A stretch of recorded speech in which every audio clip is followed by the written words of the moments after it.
ఖమ్మం నగరంలో గ్రామీణ వైద్యుల జిల్లా జనరల్ బాడీ సమావేశం నిర్వహించారు.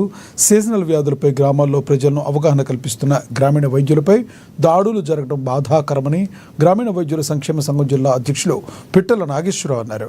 గ్రామీణ వైద్యులపై టీజీఎంసీ దాడులను ఖండిస్తూ తీర్మానం చేశారు. గతంలో స్వర్గీయ మాజీ ముఖ్యమంత్రి వైఎస్ రాజశేఖర రెడ్డి గ్రామీణ వైద్యులకు ఇచ్చిన హామీని కూడా ఇప్పుడున్న కాంగ్రెస్ ప్రభుత్వం నెరవేర్చాలని డిమాండ్ చేశారు. టీడీపీ,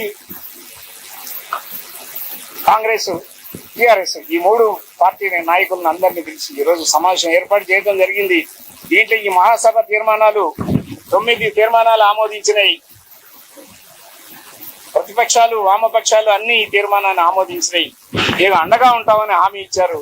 గవర్నమెంట్ కు మేము విన్నవిస్తాం, వినకుంటే మనం పోరుబాట పడదామని చెప్పి సెలవు ఇచ్చారు. వారికి ధన్యవాదాలు తెలియజేస్తూ ఈ మహాసభ తీర్మానాలు 1, గ్రామీణ వైద్యులకు పారామెడికల్ బోర్డు ద్వారా మధ్యలో ఆగిన శిక్షణను తిరిగి ప్రారంభించాలని, కొత్త వారికి అవకాశం కల్పించాలని, శిక్షణ పూర్తి అయిన వారికి సర్టిఫికెట్ ఇచ్చి ప్రభుత్వం ఆదుకోవాలని చెప్పి కోరుతున్నాం.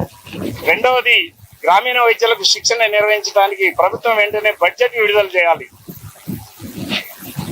3వది, గ్రామీణ వైద్యులు ప్రథమ చికిత్స మాత్రమే చేయాలి.